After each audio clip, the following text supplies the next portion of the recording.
आज हम लोग सॉल्व करेंगे एग्जाम्पल 4। ये अपना मैथ्स है एनसीईआरटी क्लास 9 का ट्रायंगल चैप्टर से। और इसके पहले के जो वीडियोज़ हैं उसका लिंक आपको मिल जाएगा डिस्क्रिप्शन बॉक्स में, वहाँ से आप चेकआउट कर सकते हैं। आइए एग्जाम्पल 4 हम लोग देखेंगे। कहा गया in triangle A B C the bisector A D of angle A. Angle A का बाइसेक्टर हमको दिया हुआ है। ये हमारे पास कुछ यहाँ पे फिगर है ए डी। मैं इसको यहाँ पे डी नोट कर देता हूँ। ये हमारा डी पॉइंट है। ये पॉइंट हमारा यहाँ पे क्या है ना, डी रहा। ठीक है, ए डी। ए डी क्या है, एंगल ए को बाइसेक्ट कर रहा है, मतलब एंगल ये हमारा 2 इक्वल पार्ट्स में यहाँ पे डिवाइड हो चुका है। आगे कहा गया है ये जो परपेंडिकुलर बाइसेक्टर हमारा ए डी है ना, ये परपेंडिकुलर भी है। किस पे परपेंडिकुलर है, साइड बी सी पे। तो साइड यहाँ बी सी है, इसके साथ यहाँ पे जो ए डी है वो 90 डिग्री का एंगल बना भी रहा है।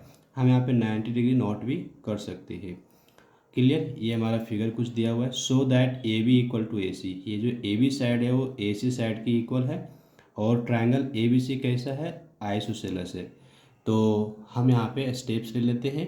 पहले हमारा जो स्टेप होगा, ये दोनों ही ट्रायंगल को क्या करना होगा, कंग्रुएंट करना होगा। तो आइए हम यहाँ पे नोट करेंगे। फर्स्ट पॉइंट जो हमारा दोनों ट्रायंगल में यहाँ पे नोट होगा, एंगल ए के बारे में। ये जो एंगल ए है वो देखेंगे हमारा इक्वल है। तो बी ए डी, ये जो एंगल बन रहा है वो सी ए डी इस एंगल के इक्वल है। कारण ए डी क्या है, बाइसेक्टर है। तो हम यहाँ पे नोट करेंगे angle B A D. Angle B A D is equal to angle C A D. C A D इस एंगल के। और ये हमको यहाँ पे क्या लिखना हुआ, ए डी क्या है ना, बाइसेक्ट कर रहा है। ठीक है, ए डी बाइसेक्ट कर रहा है, ये हम नोट करेंगे। और दूसरा स्टेटमेंट हमारा ए डी दोनों में कॉमन हो रहा है। ए डी हमारा क्या है, कॉमन हो रहा है। तो A D equal to A D दोनों ही ट्रायंगल में हमारा है, हम यहाँ पे नोट कर लिए कॉमन। ओके। और वन मोर थिंग, ये जो एंगल हमारा ए डी बी बन रहा है और ए डी सी बन रहा है, ये दोनों हमारा क्या है ना, 90 डिग्री से इक्वल है। तो हम यहाँ पे थर्ड जो पॉइंट है वो नोट कर लेते हैं।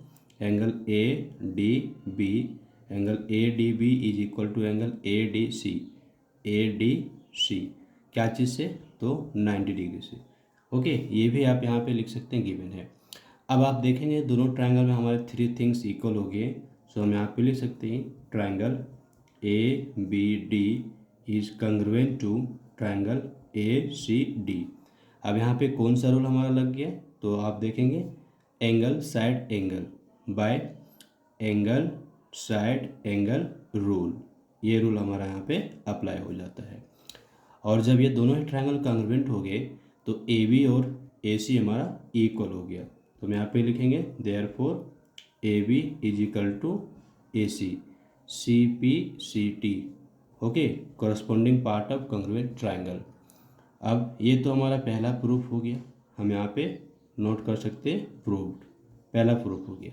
अब दोनों ही जब हमारे साइड इक्वल हो गए तो ए बी सी हमारा कैसा ट्रायंगल हो गया, ए बी सी एक हमारा आइसोसेलेस ट्रायंगल हो गया। तो इसको नोट करेंगे। और that is A B C is an isosceles triangle. और ये हमारा दूसरा भी स्टेटमेंट प्रूव हुआ। तो हम लोगों ने एग्जाम्पल 4 को यहाँ पे कंप्लीट कर लिया।